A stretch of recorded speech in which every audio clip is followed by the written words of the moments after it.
এখন তোমাদের আমি ভগ্নাংশ দেখাচ্ছি, ঠিক আছে? এটা কিন্তু রিভিশন ক্লাস, ঠিক আছে?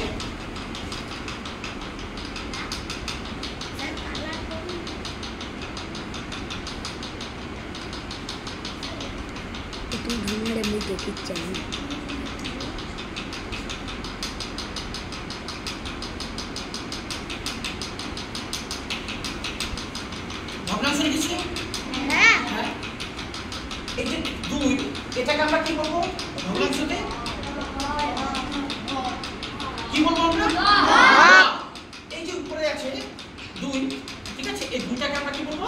লব। আর নিচেরটাকে হর। দেখো, লব আর নিচেরটাকে আমরা কি বলছি? হর। হর। ক্লিয়ার বোঝা গেল? এই যে ভগ্নাংশ রয়েছে, এই ভগ্নাংশটাকে আমরা কয় ভাগে ভাগ করি? এর আগে কিন্তু বলেছিলাম 3 ভাগে। গুড। কয় ভাগে ভাগ করেছি আমরা? 3 ভাগে। হ্যাঁ। প্রকৃত ভগ্নাংশ, অপ্রকৃত ভগ্নাংশ, মিশ্র ভগ্নাংশ। দেখো,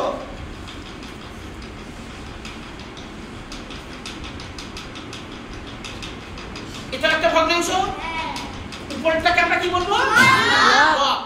এখানেও কিন্তু উপরেরটাকে সব সময় আমরা উপরেরটাকে লবে বলবো, নিচেরটাকে হরে বলবো। এখানে দেখো আমাদের যে 8 আছে, এই 8টা আর নিচে হচ্ছে কত আছে? 6। উপরে 8টা বড় আছে না? অর্থাৎ লব বড়। যখন লব বড় থাকবে, হর ছোট থাকবে, তখন তাকে আমরা কি বলবো? অপ্রকৃত ভগ্নাংশ। অর্থাৎ এটা হচ্ছে আমাদের অপ্রকৃত। বোঝা গেছে? এই ভগ্নাংশটাকে আমরা বলছি অপ্রকৃত ভগ্নাংশ। ক্লিয়ার হয়েছে?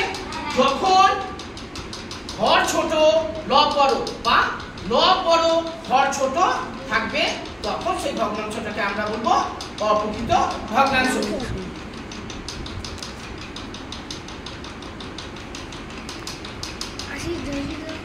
এবার দেখো, এই যে ভগ্নাংশ আছে, এই ভগ্নাংশটাকে আমরা কোন ভগ্নাংশ বলবো?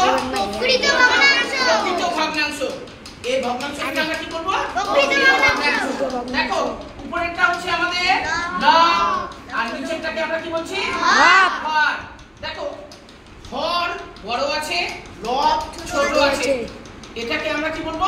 প্রকৃত ভগ্নাংশ। প্রকৃত ভগ্নাংশ।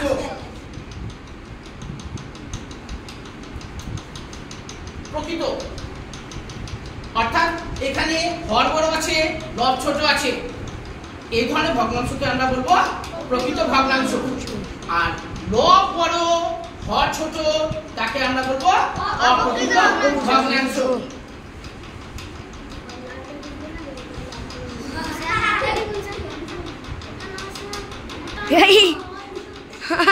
স্যার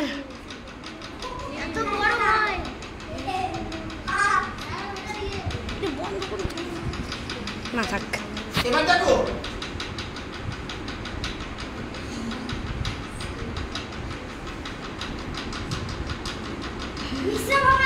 মিশ্র ভগ্নাংশ। মিশ্র ভগ্নাংশ। ভগ্নাংশ অর্থাৎ এই যে ভগ্নাংশটাকে আমরা লিখলাম, এই ভগ্নাংশটাকে আমরা কি বলছি? মিশ্র ভগ্নাংশ। তাহলে ভগ্নাংশ কয় ধরনের হয়? 3 ধরনের ভগ্নাংশ। একটা হচ্ছে আমাদের প্রথমে এখানে, এটা হচ্ছে অপ্রকৃত ভগ্নাংশ। এখানে দেখো, লব বড় লব ছোট আছে, হর বড় হর বড় লব ছোট থাকতে গেলে তাকে আমরা বলছি প্রকৃত ভগ্নাংশ। এটা হচ্ছে আমাদের ভগ্নাংশ। এখানে হর ছোট আছে, লব বড়, অর্থাৎ লব বড় হর ছোট, এই ধরনের ভগ্নাংশ থাকলে তাকে আমরা বলবো অপ্রকৃত ভগ্নাংশ। আর এই যে পূর্ণ সংখ্যা রয়েছে 3×3=4, 3×3=4, এই ভগ্নাংশটাকে আমরা কি বলবো? মিশ্র ভগ্নাংশ। ভগ্নাংশ। বুঝতে পেরেছো? দেখবে মিশ্র ভগ্নাংশ থেকে অনেক সময় মিশ্র ভগ্নাংশের বিয়োগ দেওয়া হয় না, যোগ দেওয়া হয় না। মিশ্র ভগ্নাংশ থেকে আমরা এটাকে যদি ভাঙি, তাহলে কিসে পরিণত হবে? অপ্রকৃত ভগ্নাংশ। দেখো, এই যে মিশ্র ভগ্নাংশ আছে 3×3=4, কি করব, এটাকে যদি অপ্রকৃত ভগ্নাংশে রূপান্তরিত করি কিভাবে করব আমরা, এই যে 4 রয়েছে অর্থাৎ হর 3 4 এ 12 অর্থাৎ এখানের সাথে এখানের পজিশন হচ্ছে গুণের সম্পর্ক 3 4 এ 12 আর উপরেরটার সাথে কি সম্পর্ক রয়েছে 15 আরেকবার আমি বলছি এখান থেকে অর্থাৎ 3 4 এ 12 যা বেরোবে তার সঙ্গে আমরা উপরেরটা যোগ করব অর্থাৎ 3 4 এ 12 আর 3 এ 15 4 ক্লিয়ার হলো? কিভাবে আমরা মিশ্র ভগ্নাংশ থেকে অপ্রকৃত ভগ্নাংশে পরিণত করলাম? তার কোনো সমস্যা মনে হচ্ছে না? যদি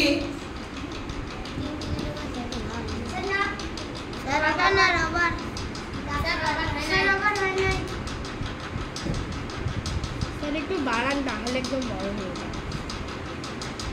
পুরো পরিষ্কার করে দিলাম। এবার দেখো, এবার আমরা মিশ্র ভগ্নাংশের বিয়োগ কি করে করব?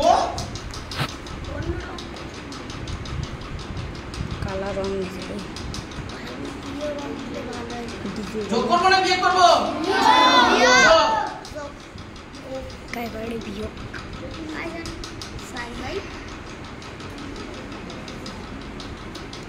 এটা বাবা কোন ভগ্নাংশ? মিশ্র ভগ্নাংশ। হ্যাঁ, দুটো কিন্তু মিশ্র ভগ্নাংশ রয়েছে আমাদের।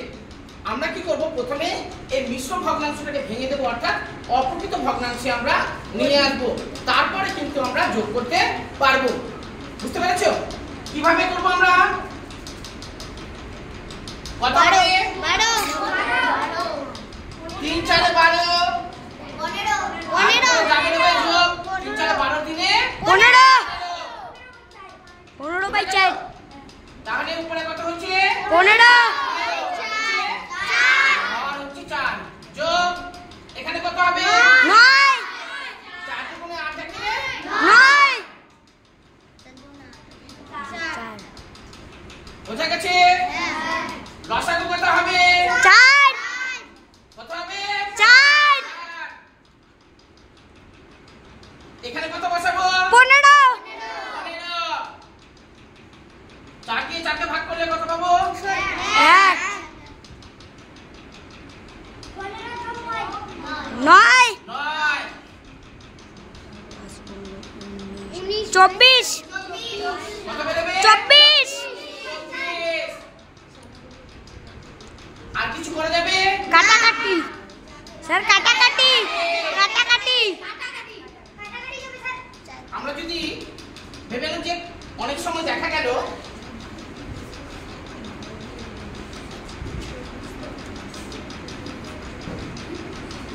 বিয়োগফল বা যোগফল এরকম আসলো, ঠিক আছে? উদাহরণ জাস্ট তোমাদের আমি উদাহরণ হিসাবে দেখাচ্ছি। যদি না যায় তখন আমরা করব না, আর যদি যায় তখন আমরা করব। এখানে পরিষ্কারভাবে বোঝা যাচ্ছে যে আমাদের ভাগ যাবে বা কাটাকুটি যাবে। বোঝা গেছে? যদি যায় আমরা কি করব, সেটা কাটাকুটি করব বা ভাগ করে দেব। ভগ্নাংশ নিয়ে কারো কোনো সমস্যা?